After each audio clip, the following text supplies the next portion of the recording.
What's up, people? What's up, people? What's up, people? It is your boy MM2K of PNTS Network and CloudDosage, and I'm here with your other host of SSC Podcast, Lo-Fi Monk. Lo-Fi, how are you doing today, good brother?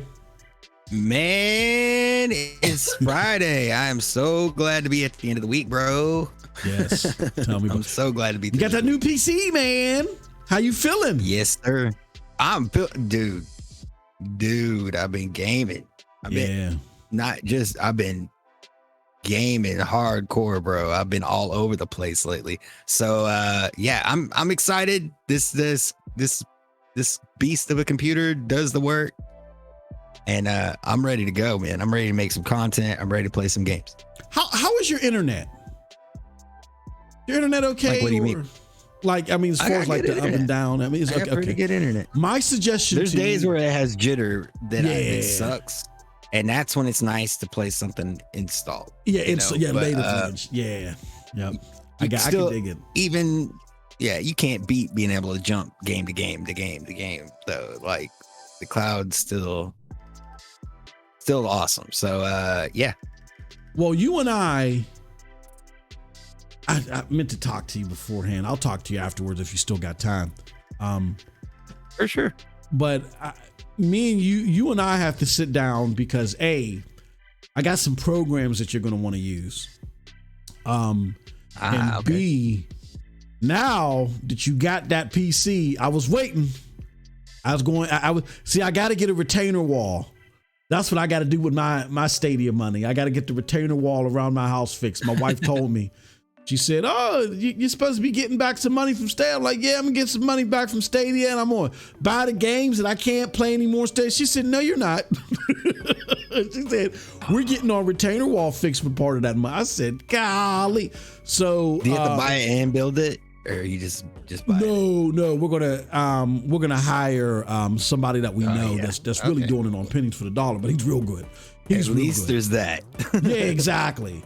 You know, so we're gonna get him to do it. But man, oh man, I wanna sit down with you because now that you have that now enters you into our and that puts you in another plateau to where it does. That new show that I was telling you about. Mm-hmm. Guess who gets a seat at that new show now? Oh, because you had to have one of those, man. You had to have one. Everybody's like, "Oh, what are you talking about?" Don't worry about what we're talking about. You'll find out in due time. But no, that's dope, man. Yeah. So but let me suggest to you, and a lot of people are probably doing this with their Stadia stimmies. Get you a Cat 7. Get you a Cat 7 internet cord. Don't run anything wireless. Gotcha. Get you a Cat. Get them off of Amazon. I don't know how far your router is from your machine. If you got to tack it around the perimeter or whatever. So for wire management, fine. I had my and my mom's boyfriend. He's a handyman too.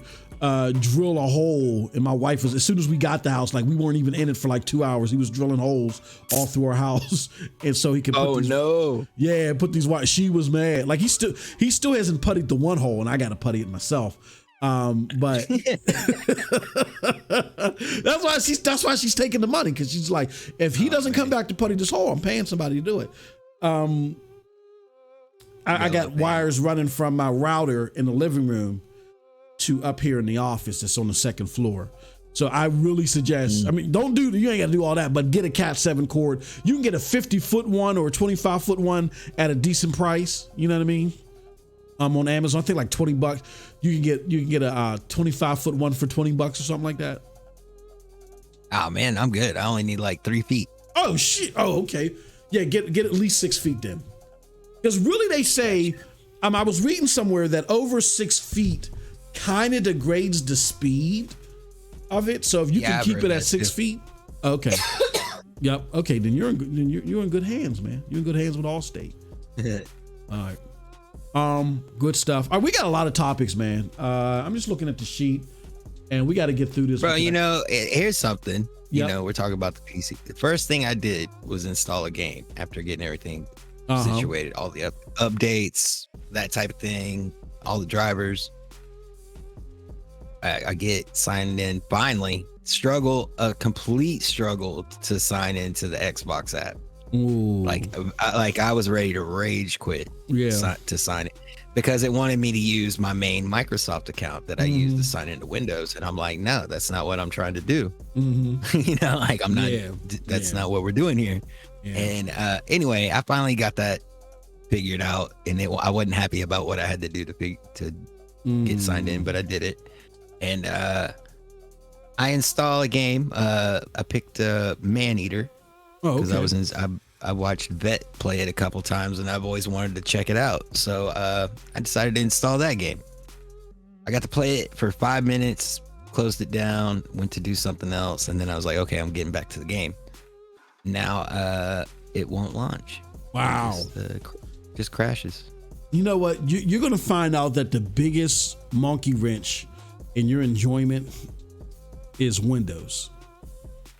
You're gonna hate Windows. Right. I hate Windows.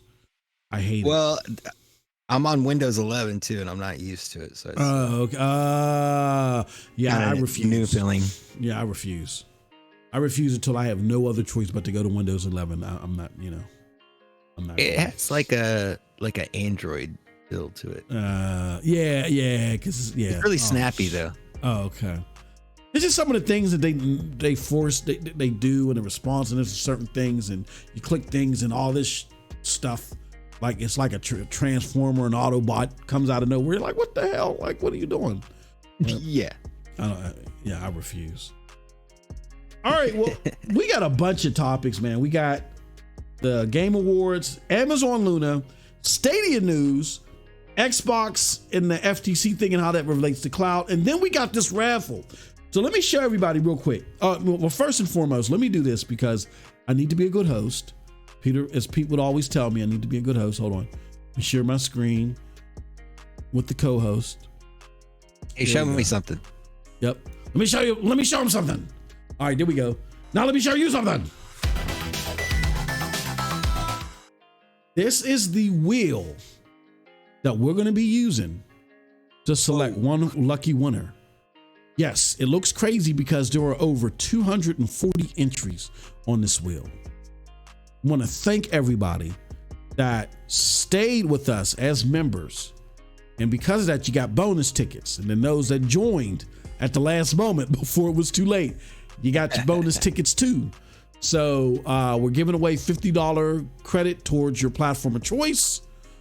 Whether it's GeForce Now, Xbox, PlayStation, whatever it is that you want, we're gonna give away that ticket. Steam, you want Steam, whatever, let us know. You're gonna get it. So before we go off the air, we're gonna be pulling that winner. All right. Let's get to today's show, which topic number 1, man, is the Game Awards. So let me see here. Let me do this. I'm going to open this in a brand new copy URL because this is not for me to show. It's just for our notes. So the Game Awards were last night, and the big winner was Elden Ring, which the only platform that has that in the cloud is Boosteroid. Wow. So shout out to them. Yeah. But you know what? Let me see if I can find something because Tyler from, I believe it was Tyler from CloudDosage.com has a fantastic list of games that are in the cloud that were nominated for the Game Awards. Let me see if I can find it. What is it? Okay, hold on. Here we go. There goes that. Resume my journey. Here we go. And let me see if I can find. Yeah, it was Mark Sally. Shout out to Mark Sally with that fantastic list. Let me see if I can find it because he did a lot of work on this, man. For it, it's gonna take me a while, but anyway, there were a good number of games that were available on the cloud via that were also showed up and nominated at the Game Awards. Here we go. Can I copy this? Copy. Damn it, I can't. I won't be able to show you guys. Well, here it goes. It's a Plague Tale Requiem, Elden Ring, Stray, Immortality, Scorn, Metal Hellsinger, Memoir Blue, As Dusk Falls, Citizen Sleeper, Apex Legends, Destiny 2, Fortnite, Genshin Impact. Oh, there's a lot here. Last of Us Part 1, Tower of Fantasy, Dune, Spice War. I mean, there's just FIFA 23, F1 22, Vampire Survivors, Rocket League, just a whole bunch. That's not even all of them. Victoria 3. So many games that were nominated at the Game Awards. Bro, and Vampire Survive, you can go get it for like $5. Yeah, on the mobile, right? Yeah, and it's on Game Pass. If you have Game Pass Ultimate, it's like $3. Oh, wow. Okay. And it's on sale on Steam too. Like, I don't know if the Steam sale's still going on for the Game Awards, but everything was like, they had a bunch of really awesome games for like 80% off. I know Cyberpunk is on sale. It's half off. Again. Man, they had GTA 5 on sale for $15. Jeez, yeah. Yep. Yeah, now that you got the power of the PC, you might want to opine. Let me ask you, Lo-Fi, what was the biggest moment for you during the Game Awards? To be honest, I enjoyed all of it because, like, I just feel like that's the energy we've been missing in gaming. It was a good night for gaming in general. Like, I mean, PlayStation had a really good night. All these indie games had a really good night. We got to see a lot of world premieres, and that was fun. But I mean, honestly, just watching, and I don't know his name, the guy that does the voice for Kratos. Oh yeah, Judd. Watching him accept his award was awesome. Yeah. Great stuff, man. Yeah, I think it was a cool show. It didn't knock my socks off, but I thought it was a cool show. And that guy with his rabbi, Bill Clinton, was. Oh yeah. But you know what? We laugh, but then if you think about it, that's kind of dangerous, man. Like, there were a couple of things that I think and Jeff learned for next time around. Number one, yeah, man, shut off to Kratos for winning that award, but the dude that played Kratos, but 35,000 minute speeches. No, you got to cut him off before that. I was waiting for Sandman to come sweep him off, bro. Exactly. Then he had the nerve to say, they cut me off before I was done. I also want to thank. He just went and said that on Twitter. Well, we watched it. We did it live on Perp's channel. And, Shout out to Perp. I was like, dude, they're not even getting him to quiet down. With him and that voice, with that music behind him. Yeah. I was like, they're just making it that much better. Like, keep going. He's like, no, I'm going to be up here. Yeah. Yeah, but I was kind of dangerous. So, first and foremost, do something about that, Jeff. And then, you got a security up there, man. You got a security up there. Idris Elba reveal was pretty cool. I can't even remember what game he's going to be in. But the dude walked up with them, and... Oh, yeah. And it seems like that the developers of Elden Ring, they didn't know. They thought maybe he was somebody that was there, a presenter or something like that. So they didn't know. Like, he looked like he could be a part of the staff helping. Exactly. Yeah, they didn't know. And he just this thing is crazy. But that could have been real dangerous. So they got to watch out for that, man. They do need to watch out for that. But if there's an Elden Ring 2, if they put a rabbi named Bill Clinton in the game. Say that again? I think we're on to something. Oh, yeah. Just add that into the game. Yeah, they got to watch out for this stuff. What is it, kid? You want to get out? All right. What game did you see there that you most want to see in the cloud that was presented there? That, like, the new games and stuff? What do you want to see in the cloud? Yeah. Including any of the games that were world premiered? Or just ones that won awards? Say that again. Hello? Yeah, I'm here. Oh, I said just one that just games that won the awards, or I could pick out of the world premieres too? No, I guess both, but I was thinking mainly the world premieres. That game, The Boss. Oh yeah. With Chuck Norris and yeah, man. That looked cool. That looked fun. That looked cool. That definitely looked cool. I saw that. Now I'm looking at my sheet. I'm gonna be honest. I was kind of critical, and I said, you know what? Maybe I was a little too harsh. Maybe I need to give some of these scores higher. But The Boss, you see, what did I give that? Crime Boss. Like, I really didn't score anything over a 4 out of 5. But Crime Boss was like one of those games that I gave like a 3.9 out of 5. Yeah.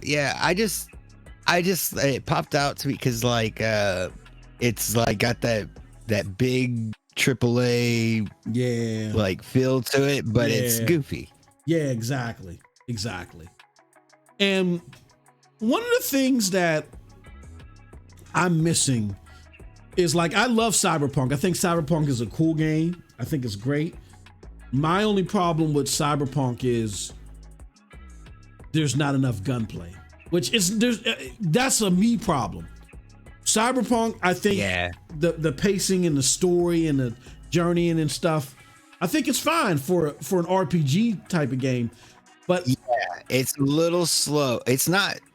It's fast enough for an RPG. Like it's it moving. is. But if you're like looking forward to the first person shooter aspect, it's like a lot. It is exactly because you get all these cool weapons, and a firefight is over in like, I mean, it's going to be over in 10 seconds. Either you're going to wipe them out or they're going to wipe you out. You know what I mean? So that game, I feel like it's one of those games when I sit down to play it, I should like clear my mind and like really absorb myself into like role play a little along with it. You know, and like really take, because it's like it's not a game you just want to rush through. You can't, because there's so many decisions to be made, and you could end up making a decision that you're going to regret later. You know what I mean? So I love it, but it seems like that Crime Boss is going to be a little bit more tongue in cheek, but more it seems like something I'm going to get with my friends and chill. Yeah. Button smash. It's like it's going to give me Cyberpunk vibes as far as like character and story and some of the presentation, but it's going to be a little bit more tongue in cheek, and it's going to have more action. So I'm all for that. I'm going to say, for me, the game that I want to see most in the cloud is let me see if I can find it here. Remnant 2.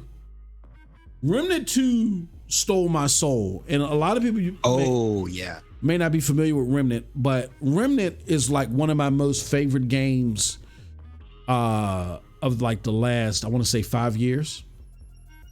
The game, it's like a Souls shooter. Tough as nails. You know, you encounter a lot of boss activity. Not always, but you encounter boss activity, and you know, and then it's team based too. So you guys can work together and take out these boss. I love it. I love the game. So when I saw that was Remnant 2, I almost jumped out of my pants. The other moment was, I gotta be honest with you, I'm not the biggest Souls fan. So when people look at the Souls games and stuff like that, I'm like, it's not for me. Like I don't have Elden Ring. I'm not looking to try it out or whatever. It's just not for me. But when I saw Armored Core 4 from Software, that would be dope in the cloud. I literally said, and woke my wife up. She said, what happened? What happened? I said, no, it's nothing. I was like, I said, oh, snap. So seeing Armored Core 4, that would be dope in the cloud. Yeah. Like, I know I've seen a lot of the models from Armored Core, and like they're crazy. Like little miniatures that people make. But yeah, that's probably one of the best things that I've seen, honestly. That there was so much good stuff. I don't know, dude. Yeah. But I would love to see that game. Anything from software would be good in the cloud. In the cloud, yeah. Oh yeah. Sekiro. I mean, yeah, you can't beat that. Yeah, that I loved Sekiro on and I didn't get very far at all, but I love Sekiro on Stadia. The little that I got to experience it. But yeah, man, I mean, I still haven't got to play Elden Ring, and I feel like I'm missing out on like one of the greatest games probably ever made right now. I mean, it totally deserves Game of the Year. Yeah. I mean, a lot of people thought that if God of War would have won, like I'm loving God of War, but if God of War would have won, then Jeff Keighley would have lost his credibility. They were saying online, you know, and I get it. Like Elden Ring, just smash numbers like this year. Perp said, it was like gaming was kind of like not that it was doing poorly, but like it wasn't nothing big going on, and then Elden Ring, and it drew people in. Like, yep. It really did, you know, turn the trajectory when things were slow. One last thing about the Game Awards. I saw another game there that interested me. I don't know if it caught your interest, but it's this game called Blue Protocol. And it's a game that's being worked on by, is it Bandai Namco? Bandai? Yeah. And Amazon Games. So it's another situation like Lost Ark where they're just helping in the US publishing of the game, or they're helping bring the game worldwide in the publishing stint of it. But we're not hearing, and this is a free to play game. This is a free to play Japanese MMO type game, but we're not hearing about the game coming to Luna. I don't understand that one. I get New World because New World was a game that you had to purchase. But Lost World or Lost Ark and these free-to-play games that are not in Luna. I mean, what do you think about, what's your thoughts on that?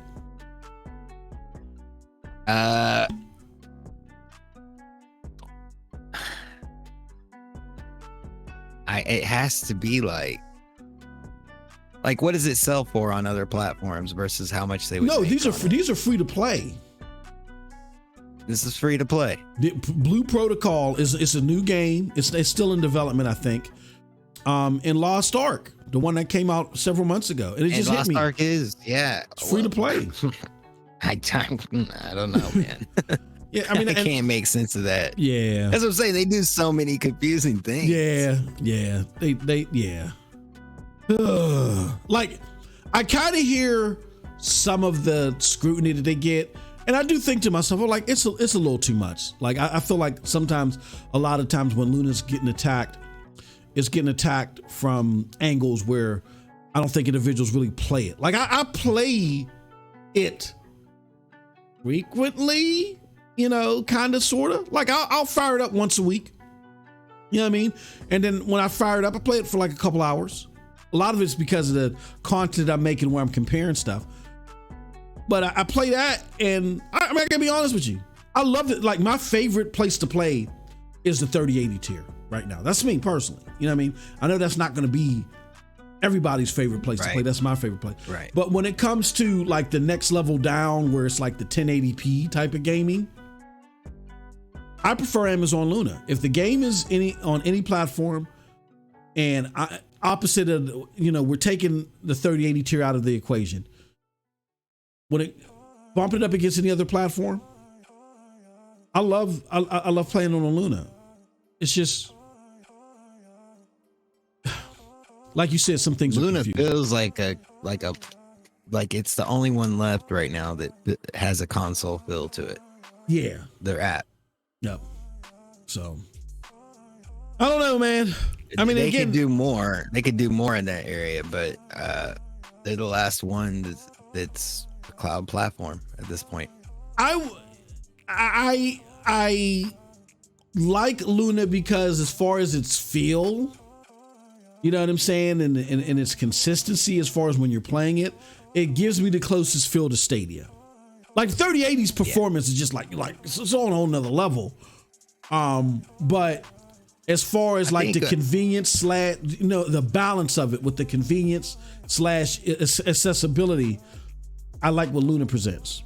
So I think with cloud gaming that all these companies are missing out on is that like there is a group of people that want to exclusively play cloud gaming, and if there was a platform that supported that type of a gamer, then you got the doors open wide to the whole community, and you got GFN who sells hardware, you got Xbox that sells hardware, Sony that sells hardware.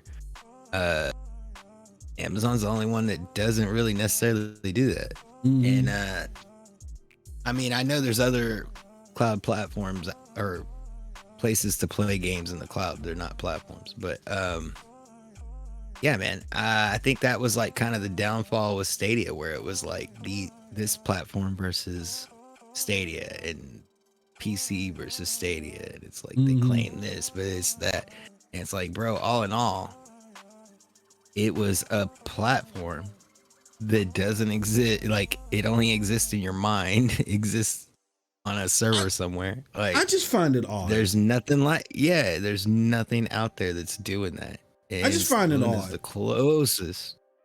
What's that?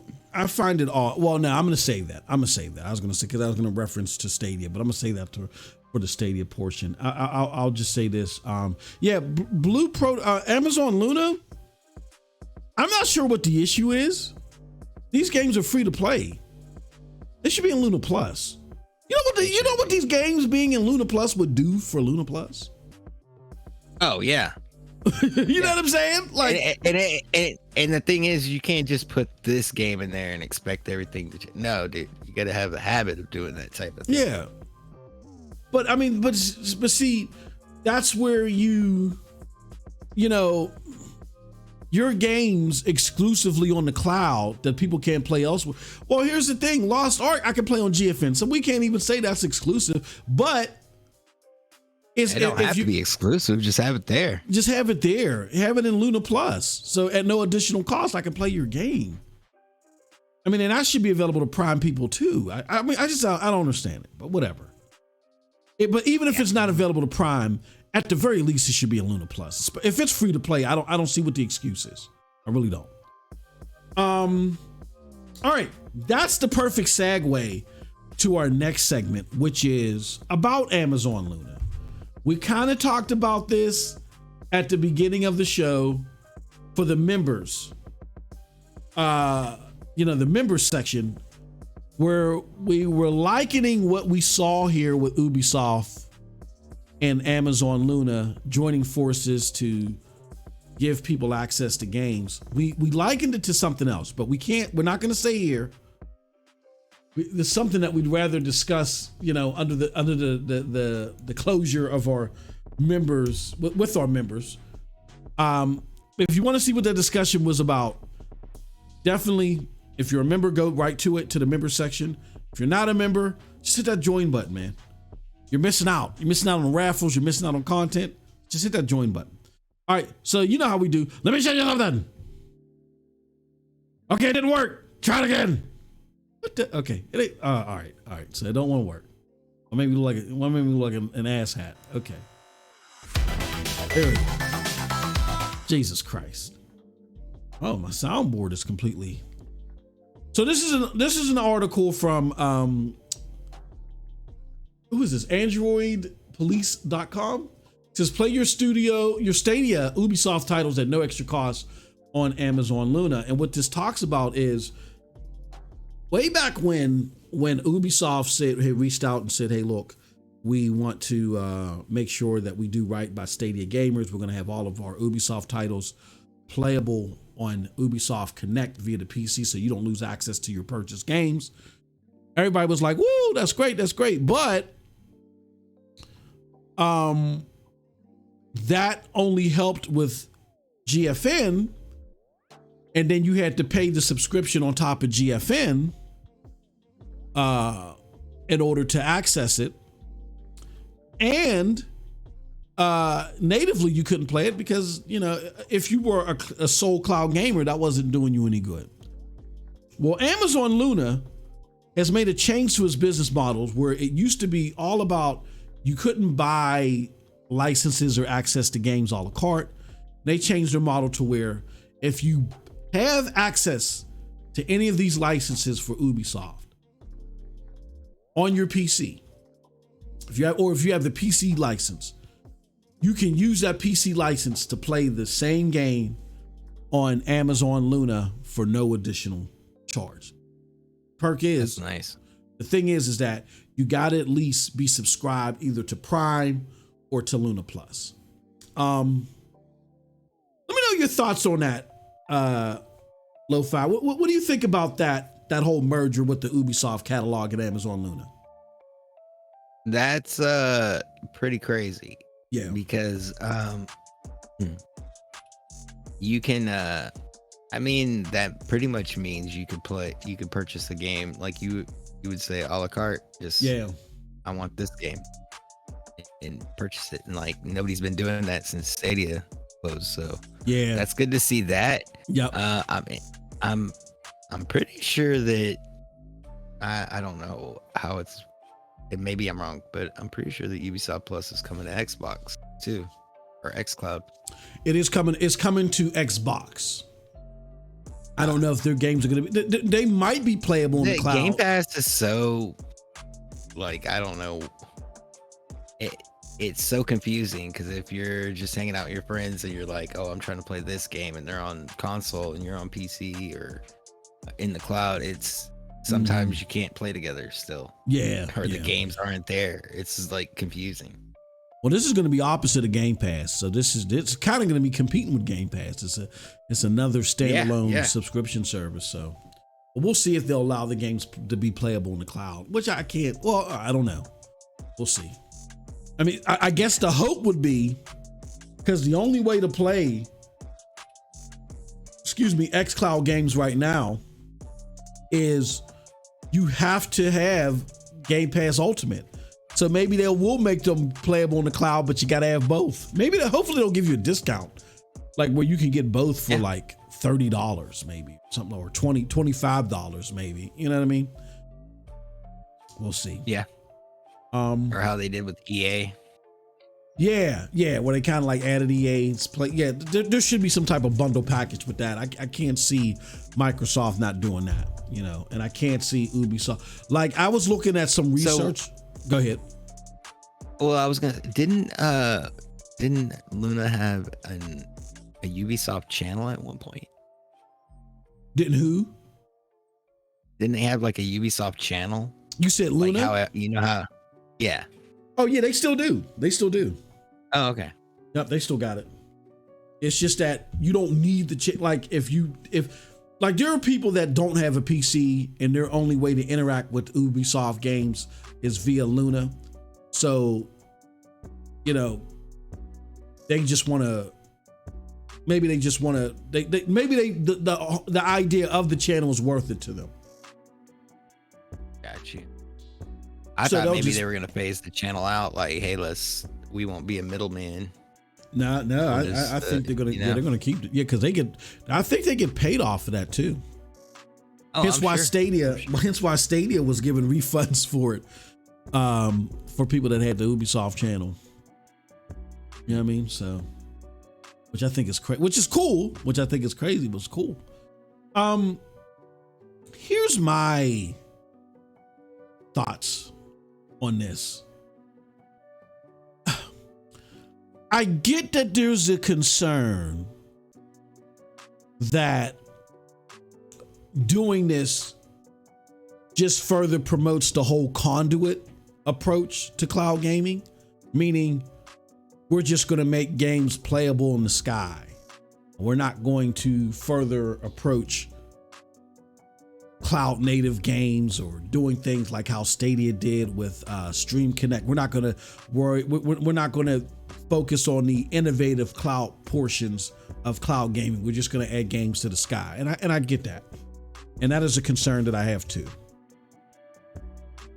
But, and I know there's a side of this argument, and I get the concern that like the conduit services like Boosteroid, Luna, GFN aren't really doing anything for cloud gaming. They're not pushing the technology forward in the way that we would like to see, but there's two things to that. Number one, it's not what people are asking for.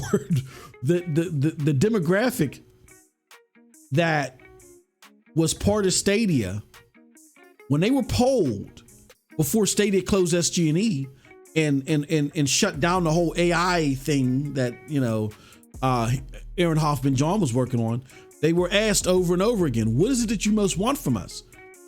And they basically said, we want to play Call of Duty in the cloud. You know what I'm saying? That's what we want. First of all, we want to play the games that we want to play, the games that these people can play on these big consoles that we can't afford. We want to play them in the cloud. That's what your demo is telling you, first and foremost. Secondly, in order for you to realize these new features, the developers got to buy into them. And the developers aren't buying into them because a lot of people aren't flocking to the cloud gaming because they don't have the games that people want to play. So it's like a full circle. It's like you know what I mean? It's like a cycle here that can only be broken by first getting the games that people want to play. Developers aren't going to put these games natively out there in a rush because they're fighting to keep their lights on with putting games on consoles. So the only way that you're going to get these games right now in these early stages is to do something like this. I think it's a genius idea to a temporary problem that will dissipate once cloud gaming becomes more popular. Then people will be more willing to develop natively for the cloud, and then you can have more cloud features. So I understand the concern, but I think we got to understand that if cloud gaming doesn't start getting saturation, I mean, they don't need saturation like ASAP, like in the main market, but if they don't keep growing their saturation and they get to a point to where developers say, "Ooh, this is worth our time and effort," then that's just going to prolong it reaching that point to where you do see these cloud native features and stuff working. So I get the concern. I have it too. I'm gonna have a look out for it. And I would urge anybody that's from close to Amazon Luna, if you're watching, I would like to question them and ask, what are their plans for cloud native stuff? You know what I mean? But right now you got to get the games, man. You got to get the games. And this is the best way to do it. Your final thoughts and then we'll move on. Lo-Fi. They got to expand and they got to get the games. That's pretty much it. Other than that, I think my fingers are crossed for them and I think they're doing good things. It's very confusing some watching weird the stuff moves they make sometimes. Yeah, like they got to get that 4K. And we're not saying this is it. This is a good step forward in this realm. They got to get that 4K and they got to expand. They have to. And then they got to get more games 4K on top is of important, but just to do great at 10, even if it was just doing great at 1080p, and is what it was. Just explore, I don't know, man. I think they gotta get more games. I want to say for them to grow, but it's like you see what's going on. I don't know what. Yeah, I know it's tough. But they do have to get more games. And I think what happened was, again, we talked about this before. We remember here we were saying, even though there was a lot of concern, and shout out to our team at CloudDosage.com for keeping a sharp eye on them losing a whole bunch of games. That was brow raising. And again, like you said, a lot of things that they do have been considered weird. That being said, you and I have said here, we're not 100% sure this means that they're closing down. It could just be trimming the fat. And that's what it looks like. Looks like there was a bunch of games that were on there. Maybe weren't, giving them the biggest bang out of their buck. They had to get rid of them. They decided their answer is to merge channels. And I prefer that than closing down. You know what I'm saying? So, restructure a little. You can kind of sit there and chastise them for this, that, and the other. They're still open. Yeah, they're still around. And to that token, Stadia, as forward thinking as they were as far as pushing cloud technology, they were the biggest advocates for it, and they gave up.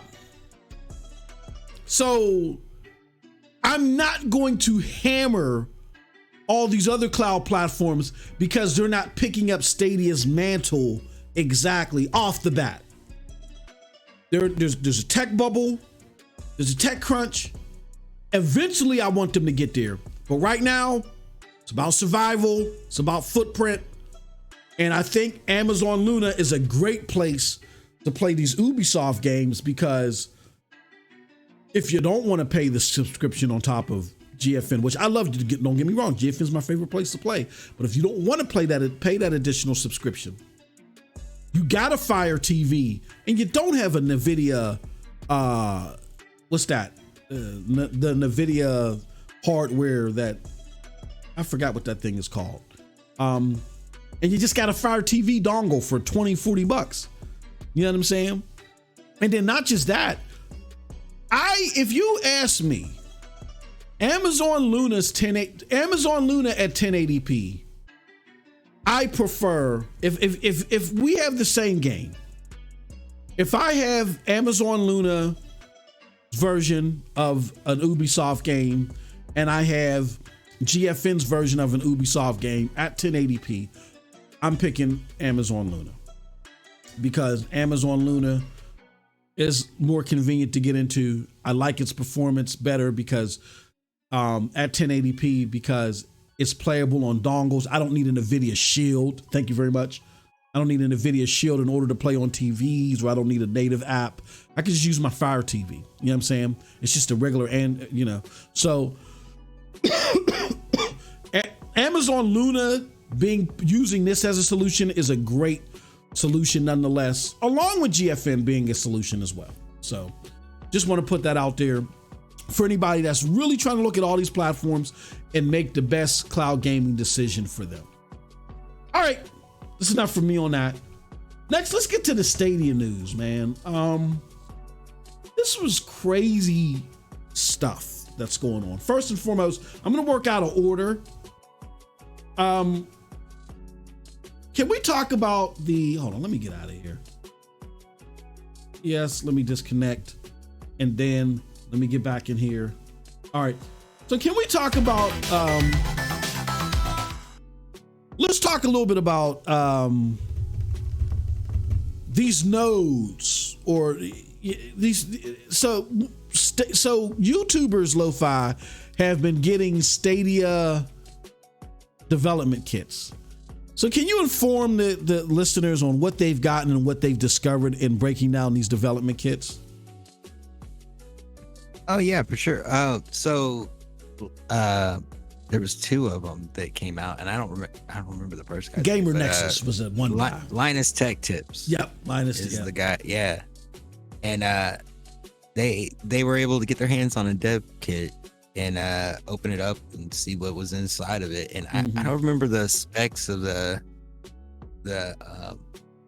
CPU or the GPU or anything, but they weren't like the graphics card wasn't anything like too powerful. Yeah. And he was talking about at one point how they were able to run 10 instances from one server blade. Wow. Yeah. That's and crazy. One of the things that kind of was like, oh, I never even considered was when you're developing a game, you usually have like a console or like the Xbox or a PlayStation in front of you, or you're just building on your PC. So there's sometimes where you have to restart, and it's no big deal. But with Stadia, you would restart, and it could take 20 to 45 minutes to connect. Jesus. Wow. Now, mind you, these dev kits were not the only ways to develop for Stadia, but they were very useful. Like you were telling me in the pre-show that you had to ask if you were to get one of these or something like that, right? Yeah, you had to explain why you needed it. Oh, okay. And then they would decide if you did, if you really did need it or not. Yeah, if you were the chosen one. So what are some of the things that Linus in particular talked about that were positives or whatever, about breaking this thing down, or that they've heard from developers about working with Stadia? Well, I mean, he did mention that there were developers that were making a lot of money on from their games being played on the pro tier, and they were definitely not. A lot of them weren't.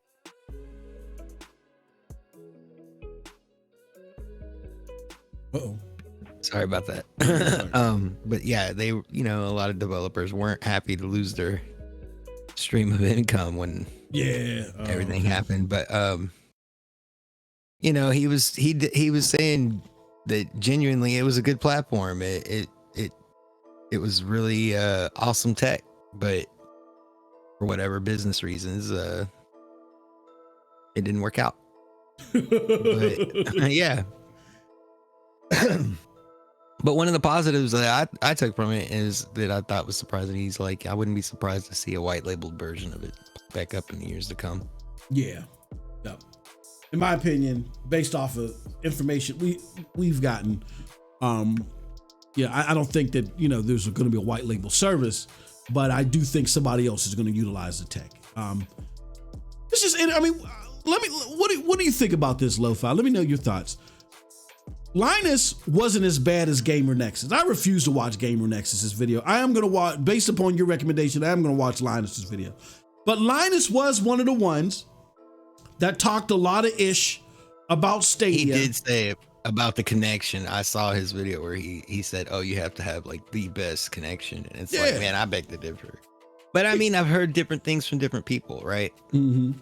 Like everybody's, that's the main problem with cloud gaming is everybody's situation is different. And just because you're sitting right next to a server doesn't mean you're gonna have the best experience.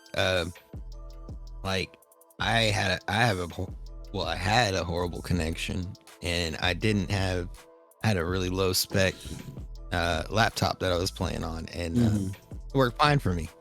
Oh. I could play the games I wanted to play. There was some games that I definitely had issues with, but it was just certain games. So it just really, every situation's different. I look at it like this though.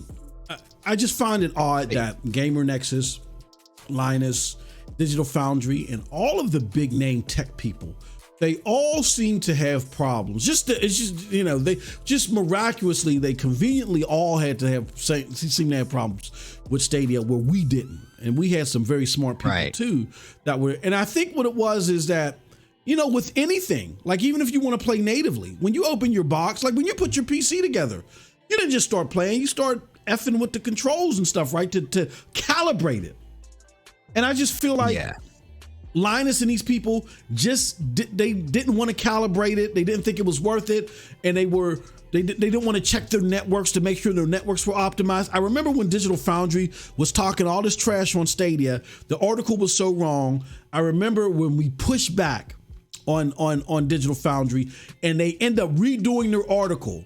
And it was so bad that Google had to contact them and say, okay, are you checking for this? Are you checking for that? And then they had to rewrite the article and they admitted, we didn't check for this and we didn't check for that. Why are we checking for this? Because it's cloud gaming, goofs. But anyway.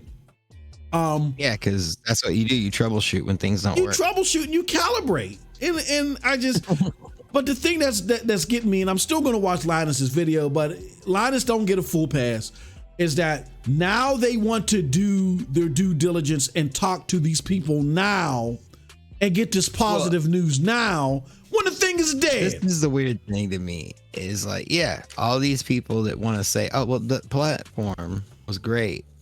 And they all point to different things. Well, they didn't get the games, and then they closed down SU, and then they didn't do this right, and they didn't do that right. Well, I just didn't like it because it was Google, and all this different stuff, and it's like, but the platform, the technology was solid. Mm-hmm. Well, what you killed it.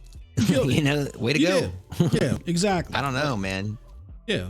But I mean, listen, I know everybody's probably like, oh, here they go on Stadia again. But I'm just meaning cloud gaming in general, right? Yeah, like exactly. there's no place for someone that wants 100% cloud game and that's anything near what they had going on.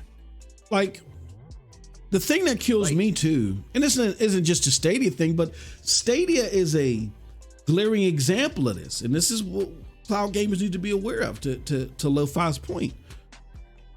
Notice how every other month, when Stadia was still around and people thought it was still going to stay around, there was a comparison of Stadia and this and Stadia.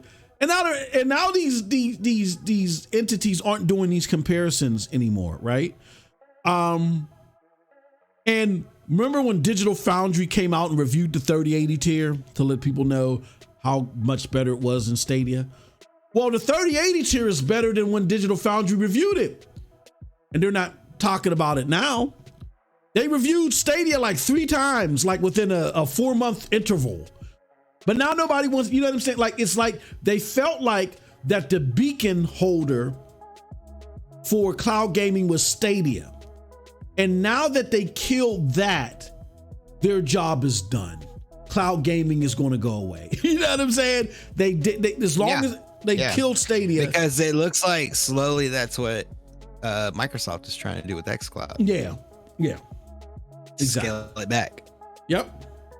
And they succeed. So I can't give Linus a pass, even though. Put your tinfoil hat on. Yeah, dude.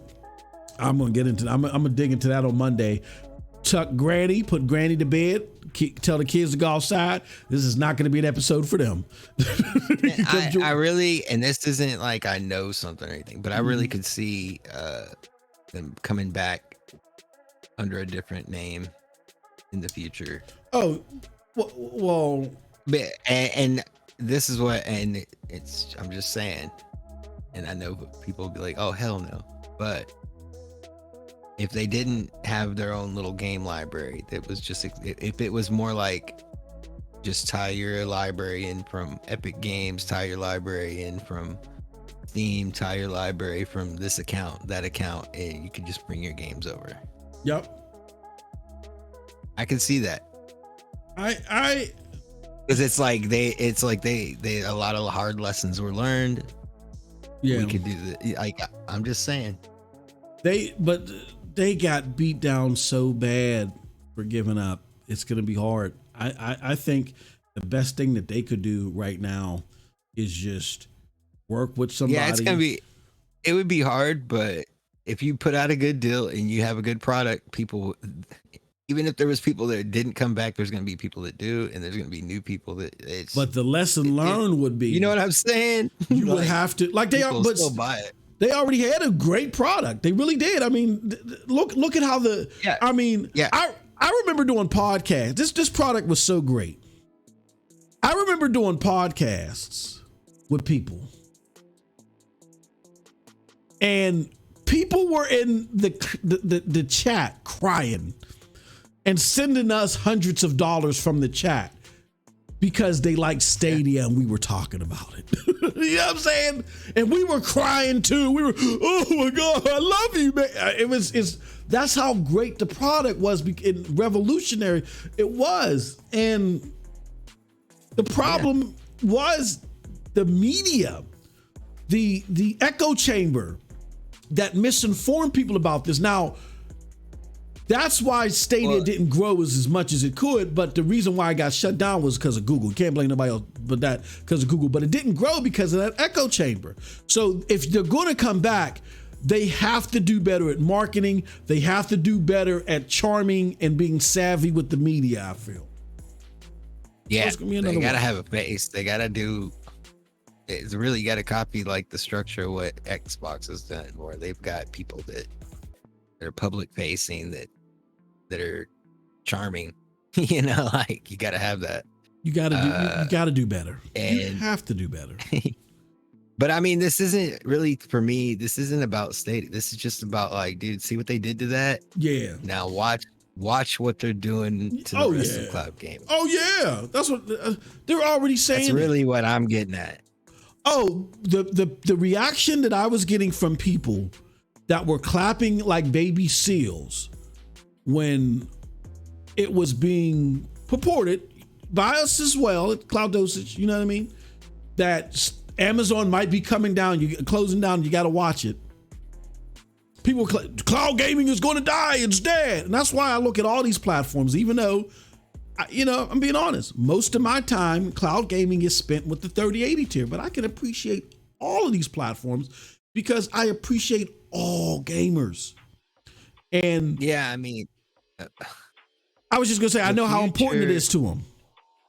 Like, I didn't really have my eyes open to this until I was able to start gaming on PC. And I mean, it's only been a couple days. So I started understanding the different points of view of people that I talked to in the past that are able to game on their PC, like at high level, you know? And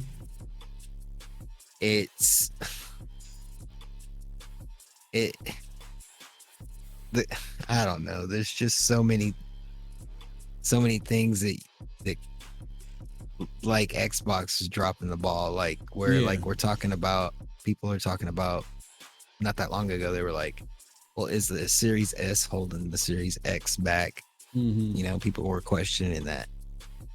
And it's almost like, well, from a PC standpoint, you're like, the consoles are holding PC gaming back. Yeah.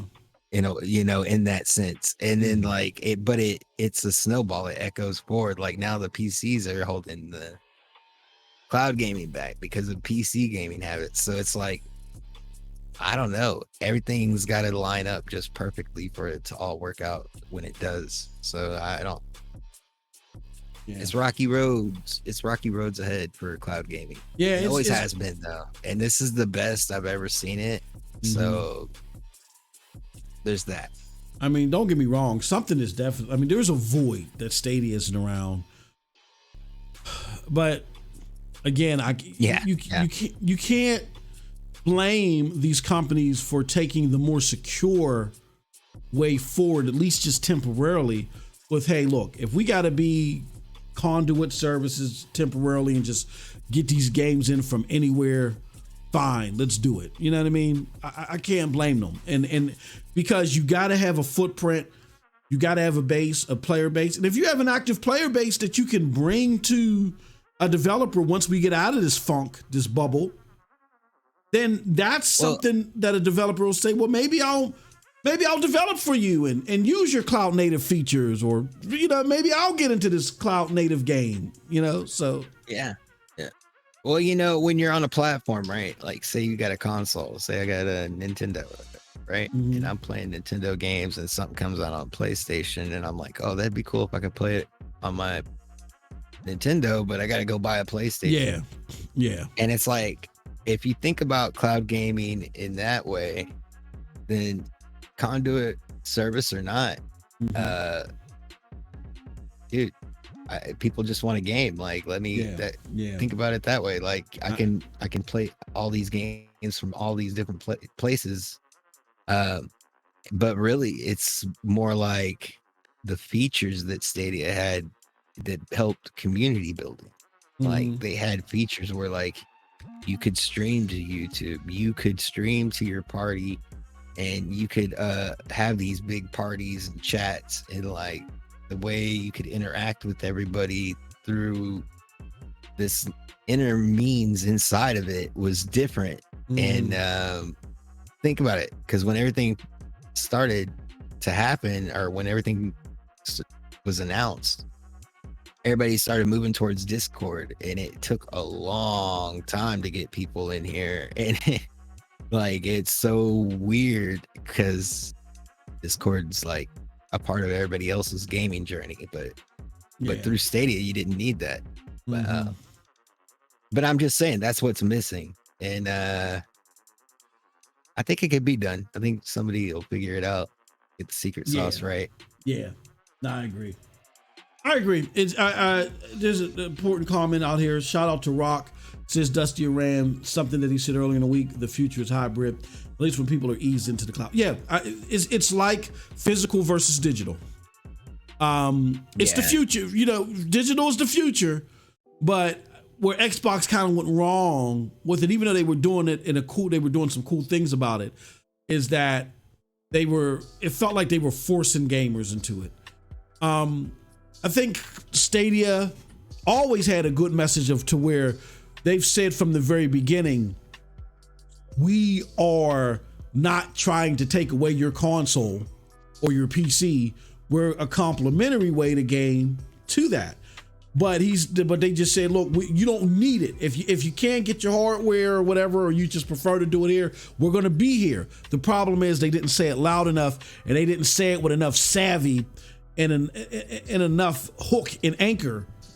And they didn't combat enough of the rhetoric that was out there in the mainstream media for that message to sink in. But again, I think even if they did check those boxes and do those things, the media rhetoric was so heavy that it still would have slowed down the progress that they were hoping to get. You know what I mean? So I'm just saying, I don't think it's impossible for another cloud gaming service to come up and find that magic of getting the community together and making them feel like they're at home and giving the community the tools they need to build the community. Exactly. And it's like I said, it's an easy recipe. Just one of these cloud gaming platforms, or whatever you want to call them, conduits, tools, whatever, we'll catch on to that. Yeah, they can do it. We're gonna keep an eye out. Definitely. There's the consumer side and then there's the tech side. I don't think one is more important than the other. I don't think one can be ignored or one can be focused on than the other. Yes, we want the tech side. We want the growth, the innovation side to spur. But who's going to innovate if they ain't got no customers? You know what I'm saying? Like, we got to understand the nature of the business.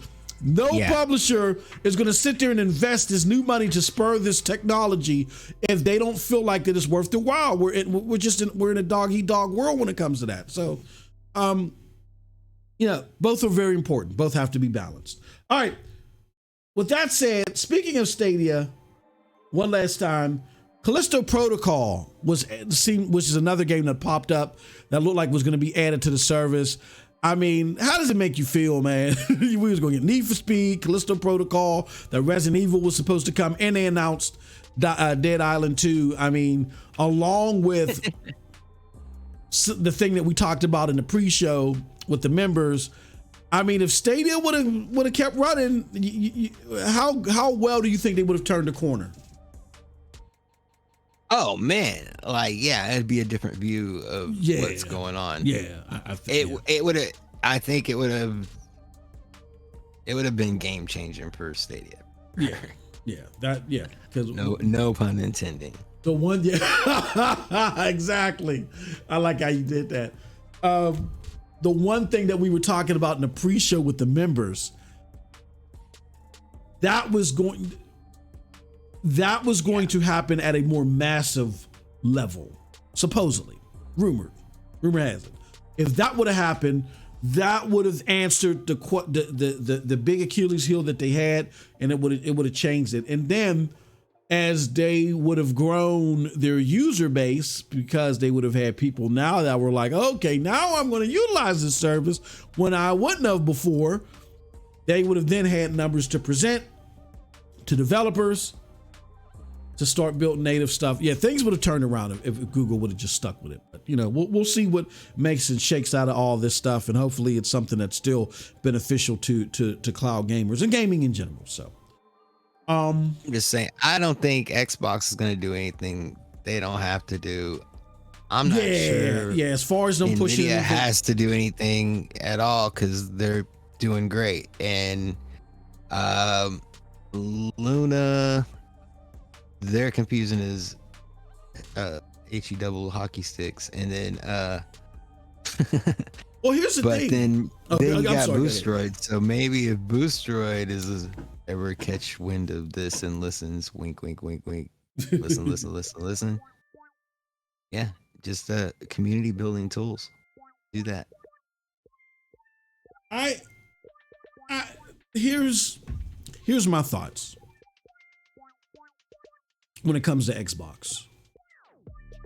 And this will be a perfect segue to our next section where we're going to talk about Xbox and new FTC block and stuff. I get labeled as a hater of Xbox, particularly by people like Geek to Sneak.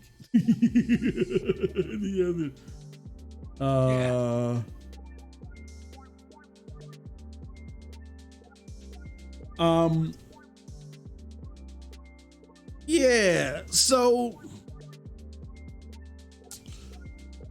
the thing is that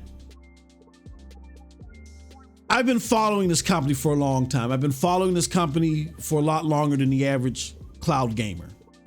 Again, one thing that we've done in the community is we looked at Stadia and a lot of the missteps that they made because they were not resourced or they were not supported the way that they should have been. I mean, you have some great people in there like Karine Yap, Dom Zimmerig, Jack Buser, and others who have a long gaming lineage in other places. Even Phil Harrison. Phil Harrison was one of the original 4 people at PlayStation. He helped sign Naughty Dog and bring them to PlayStation. It was his team that discovered Naughty Dog, I think, at Universal. And then they brought him back to Phil. And Phil signed a contract to sign them to PlayStation with Yoshida. So those are people that have serious lineage and seen success in the gaming world. They just weren't supported the way that they should have been supported if the Google brass actually wanted to be at XYZ spot by this time. But just because... Go ahead. Well, I mean, dude, with all this going on with Activision, CMA, and FCC, whatever, I was thinking maybe that's why you didn't see them doing a lot at the Game Awards. Maybe they're just trying to be quiet and downplay everything. Yeah, a lot of people they've been talking about that on mainstream gaming, and they're like, no, because we know Sony is trying. Look, I'm a fan of what Sony's doing the most between them and Xbox. That's no secret. But even I can admit, this Sony thing about Call of Duty the Call of Duty thing is hogwash. You know what I'm saying? Like they feel like that's the strongest argument they can present to the people that they're presenting it to. You know what I'm saying? They had a better showing at the Game Awards. You know, like they got a demo for Forsaken that I'm gonna be getting into, if not today, later tomorrow. Xbox, they were killing it. They're a big fat goose egg. But they're going around signing 10-year vapor agreements with everybody. Yeah, we 2052.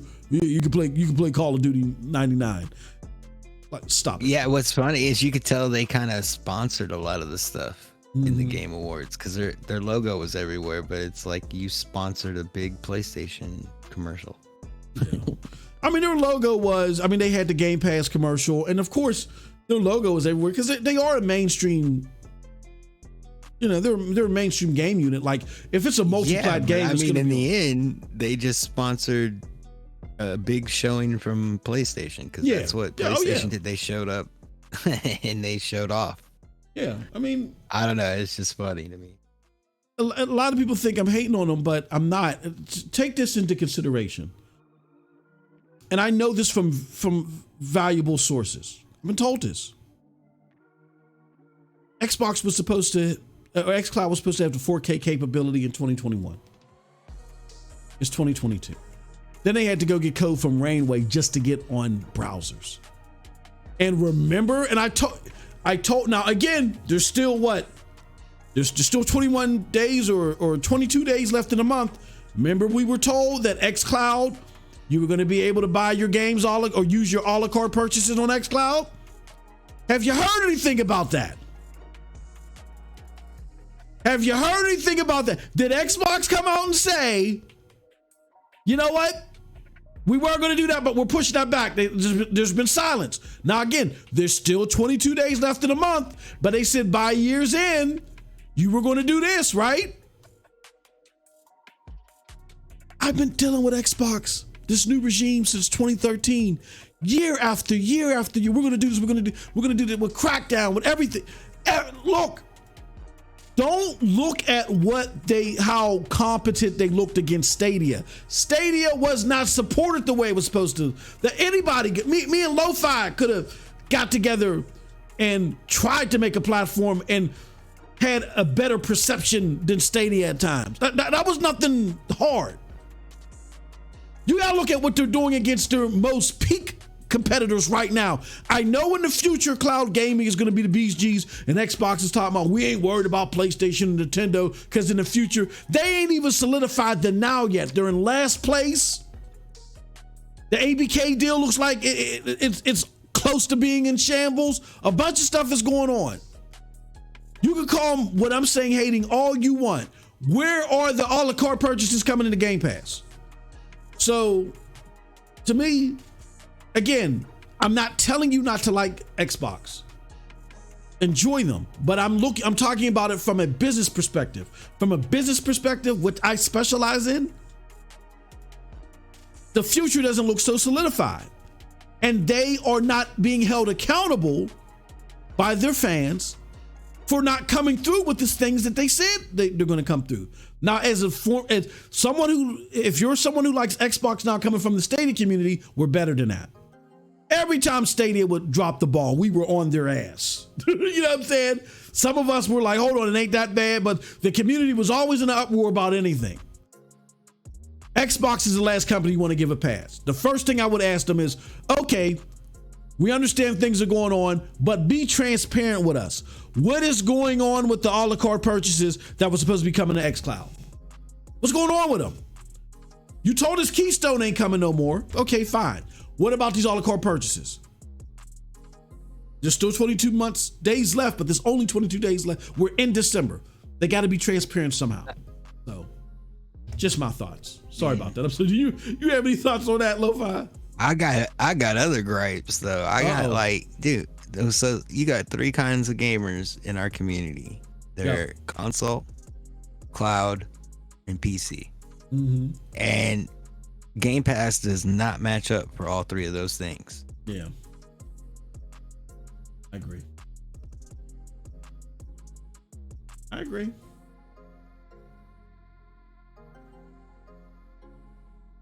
I mean, I don't know, dude. It's like I said from the get-go, like people like you and I, Lo-Fi, even though we may be a little bit more casual than, let's say, the gamer that buys a new game every 2 days. You know what I mean? We don't make up. Say I'm casual at this point. I'm going through so many games, and it's like that's kind of the problem. Is like where they're not the same. Like if you do have access, some of the games aren't crossplay, right? Yeah. And it's like telling somebody, oh, well, go buy a console, or telling another person to go buy a PC. Exactly. You know, in order to play with your friends, and it's like it don't make sense. It's like you think, oh, that's what the cloud would solve, but then the game's not there. I don't know. Things are weird. Yeah, I don't like it. Let me see here. Hold on one second.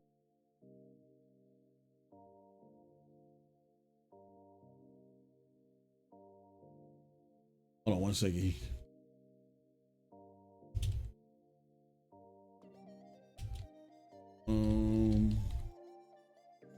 What was I gonna say? Yeah, I am not going to again rain on anybody's parade if you enjoy Xbox, because it is, you know, in a lot of ways a more stable experience, a more comforting experience than, I mean, I don't think it's a better. As a matter of fact, Game Pass is the reason I'm able to go through all these games and play all these games. Exactly. Exactly. You know what I mean? I mean, honestly, they got a lot of the nominees from the Game Awards are in Game Pass. So it's not like it's not. I hope they do better with cloud gaming, but then they also have this all these other problems internally going on over there that I didn't even think about until now. I'm playing on Game Pass, and it's like, whoa, okay. Y'all got some infrastructure stuff going on.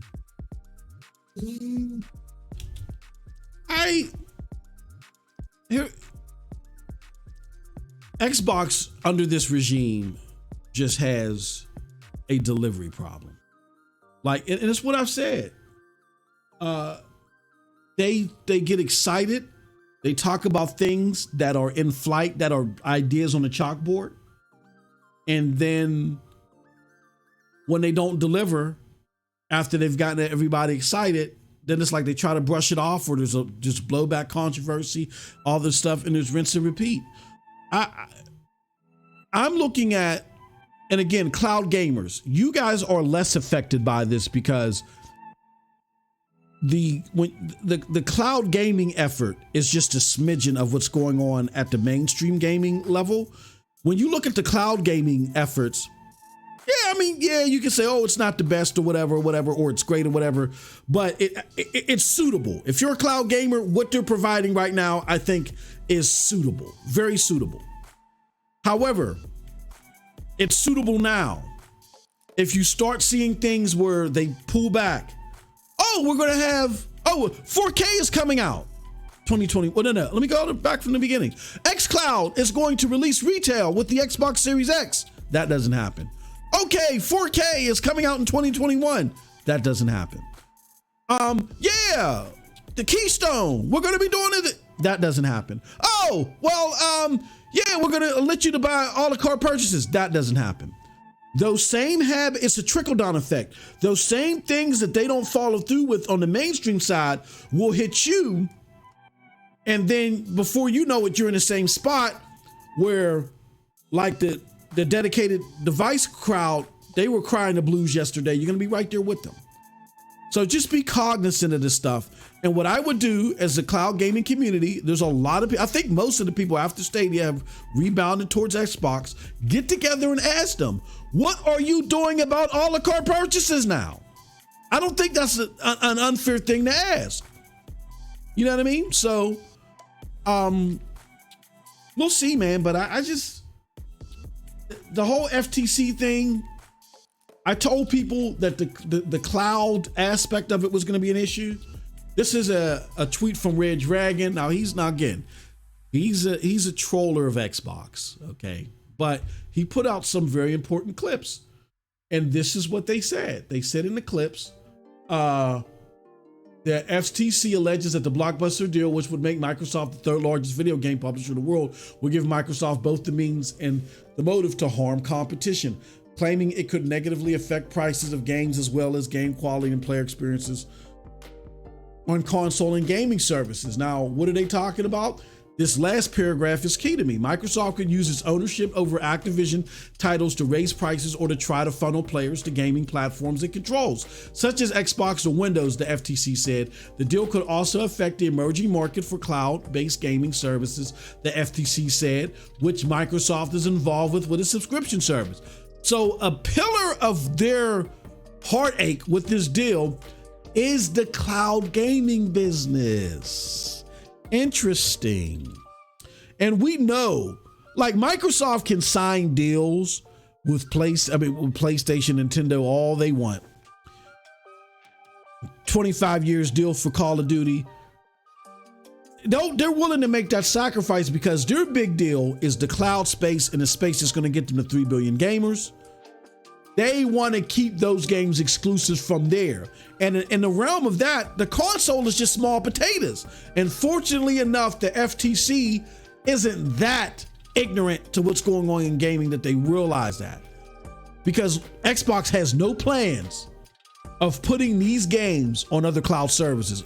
If they can get over the hump and pull the wool over the eyes of the regulators by letting them be on other consoles and other daddy devices, fine. But the big money is in the cloud and going down the road and other places that's going to get them to 3 billion gamers. Those are my thoughts. What do you think, Lo-Fi, about the FTC dropping the hammer partially on Xbox because of them holding their games off for other cloud services? What do you think about that? Oh, I'm surprised there's going to be more to come. You know, there's going to be more to come. And I mean, it's not shocking to me at all. Yep. All right. Interesting stuff. I know I'm a hater. If you think I'm a hater, come and check me out come Monday. The thing is I see what they're doing. Like now that, especially now I'm on Windows 11, I see what they're doing to make everything on their platform connected. But I want to see them do better with the cloud. And it's not like, here's the thing. I have a PC and I can play. They have a multitude of games on Game Pass that I can play and install at will. But it's not just as easy, like on a whim, if I want to play a certain game and I don't have it installed, like I end up playing on the cloud most of the time. Mm-hmm. All the games that you casually play, I end up playing on the cloud, and that's a lot of games. And it's like, it's not the best quality coming from them. But thanks to the Epic Game Store, I am building a nice little collection on Epic and Steam, and GFN is. Homie Geek the Sneak says, now, Emma, let me just say something. He said, let me sit you down, young lad. He said, it's never that serious. Oh, no, Geek needs to sit down and play a game of Kingdoms of Amalur with me so I can find my way around that thing, and he hasn't done that. Is that yet. Co-op? That is co-op now, ain't it? I don't know. I have no idea. I just like to interject my thought and opinion. Let me tell you something, Geek. Anybody that defends Phil is under my scope. No, I'm just messing with you. Now, look, I'm not. I don't take you guys' opinions as attacks. I don't. I need them. They make the show better. You know what I'm saying? It's Geek. You gotta understand, brother. You gotta understand. It's the conflict. It's the battle back and forth. When I pull out a comment and it's entertainment, bro. I'm not mad. No, you like Game Pass, man. That's cool. That's cool, man. Just don't walk in the parking lot by yourself. Game Pass is dope. I might have to chuck a PlayStation 5 controller at you if you walk in the parking lot by yourself, chump. No, I don't look, man. You like what you like. I want to see him do better, but I'm just kind of I do feel fearful that I'm not gonna get what I'm expecting. That's it. I do want to see him to do better. I'm gonna be honest with you. I want to see new leadership. I don't want to see Phil Spencer gone. I'm gonna be honest with you. I think Phil Spencer is he's a smooth talker. He knows gaming, but his vision on gaming, I don't think is suited for Xbox and what Xbox brand was to represent. He would have been great at Nintendo. I think Phil Spencer would kill it at Nintendo. I mean, I'm just saying, if somebody would explain to him, like, if you want to take over the globe, go with cloud gaming. Mm-hmm. Well, here's the problem. It'd be all right. And then maybe he would. I think Phil Spencer would be a great. He would be a great replacement to, what's the dude's name that used to be at Nintendo? Reggie Fils-Aimé. He has a great camaraderie with people. He knows how to, address the fan base and keep them dedicated. Reggie was good at that, and I think Phil would be good at that as well. I don't think Phil is good at being the head honcho at delivering games and orchestrating the entire strategy. His strategy, his outlook on games, it's just not working for the Xbox brand. It's been a disaster in so many ways since he's been in charge, as far as delivering the games and meeting expectations that people want. People will say, well, what about Game Pass? That's Satya Nadella's idea. Oh, don't forget, I've been studying this guy since 2013. Game Pass is Satya Nadella's baby.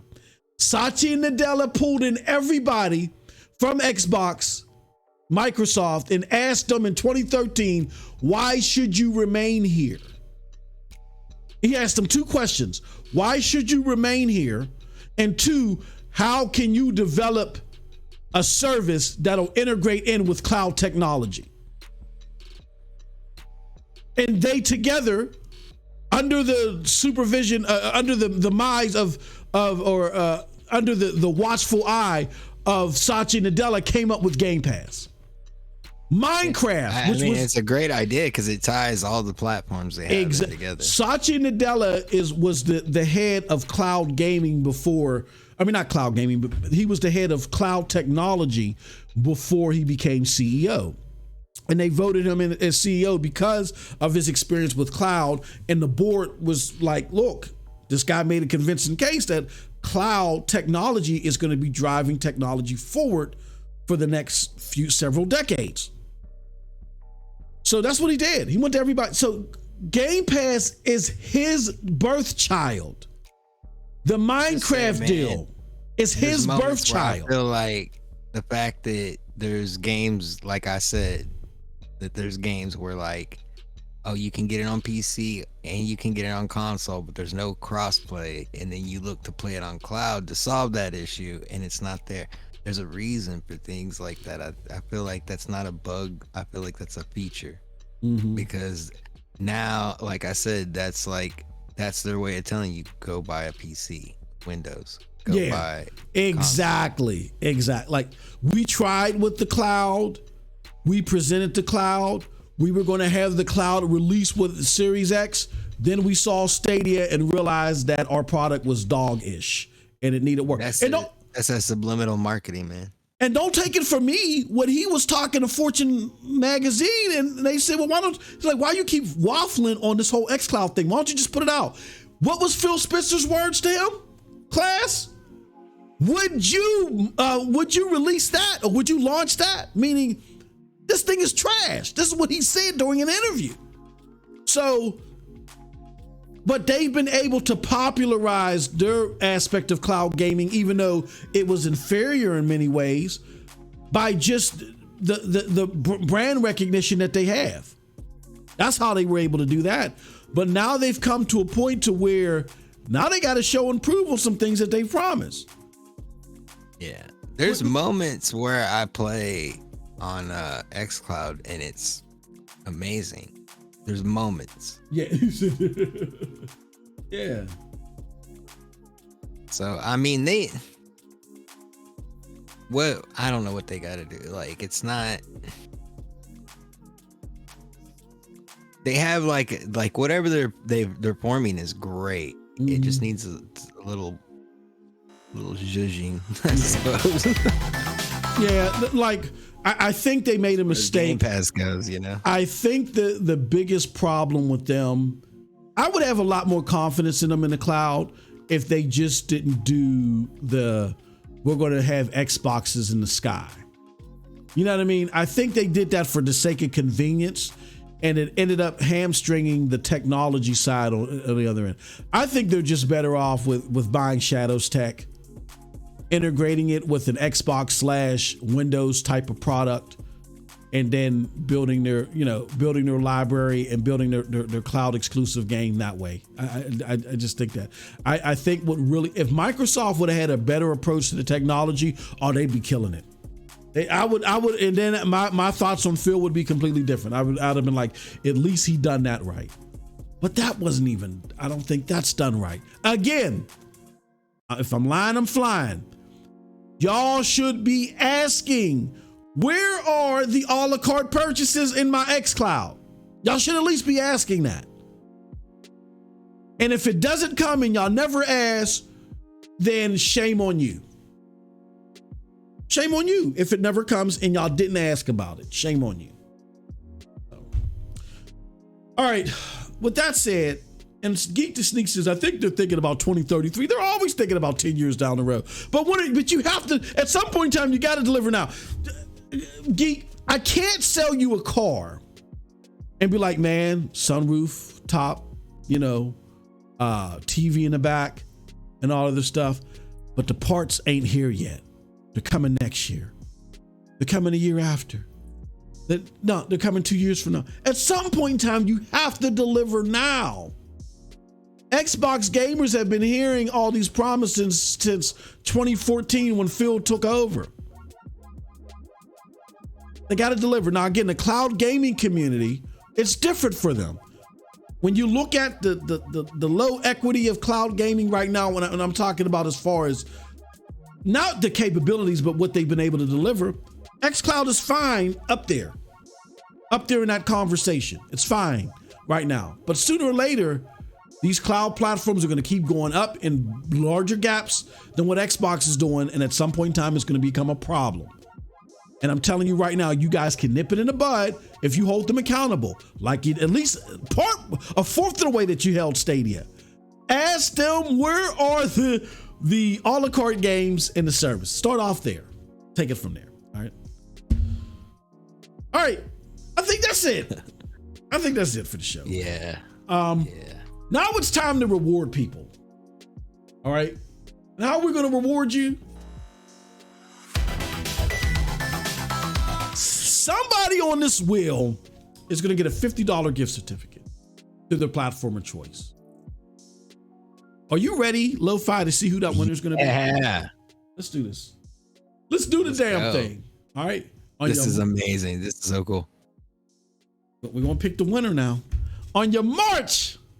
Before we pick the winner, though, I just want to say thank you, everybody, for being so patient with us as we changed our brand and logos. I'm actually talking to the team right now. We're going to be doing another logo change. We're doing so many stuff, so many things. I know I'm doing it live on air. It's just the busy world that I'm in. But I appreciate all of y'all. Thank y'all so much for your support. Shout out to Geek, man. Yeah. Shout out to Geek. Shout out to Geek. Shout out to everybody that is participating and doing a fantastic job at that. All right. I see Purple Haze name in there. Shout out to Perp. Yeah, everybody. Hey, look, man. Shout out to Perp. Woo. Everybody that's got a name up there, man. Wow. 240 entries. I love all y'all. This is amazing. 240 My fingers are crossed for everybody. All right. 200 and what? 40 entries, man. Not 240 people. I wish it was 240 people. Right. But with all the support and tickets and stuff. All right, with that said, let's do the daggone thing, man. We're going to do it. Yeah, I feel hypnotized right now. On your march, you ready? Get set and let's go. We're spinning the wheel. Spinning the wheel.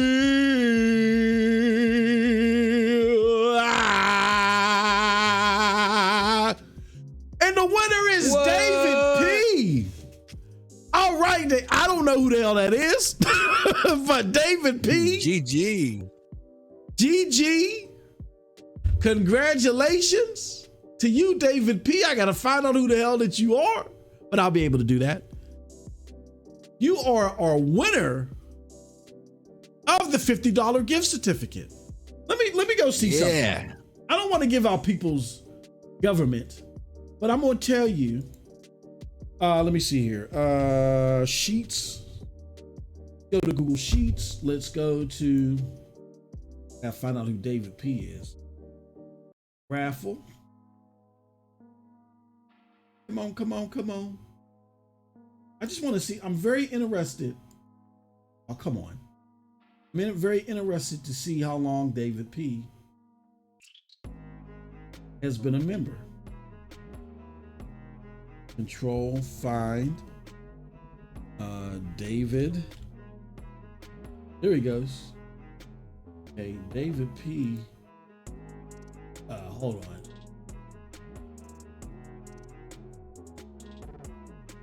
See, David P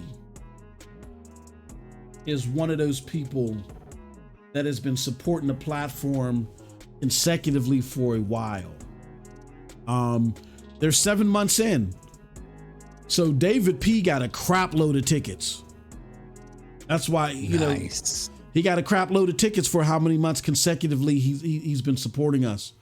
He was just one of them. So We're gonna be doing this more and more often. P. David P. Shout out to you, my friend. So thank you so much for your support, and thank you all for watching us today, man. We had a hell of a time with this one, and can't wait to the next one. So Lo-Fi, can you let the good people know where they can find you at, good brother? Oh man, you can find me on YouTube at Lo-Fi Monk, and you can find me on Cloudy Thoughts every Friday at 7 p.m. Central, and yeah, catch me there. Cool. All right, y'all. I think y'all know who I am. MM2K, Xbox hater. No, MM2K, cloud gamer, yeller, swear, all that good stuff. Check me out here. Check me out on Hard Knock Digital Culture. Check me out on MM2K Gaming on YouTube. We're going to be having a blast. All right. With that said, people, I appreciate all of y'all. Thank y'all so much for y'all support. Until next time, have a wonderful, wonderful gaming day. Peace.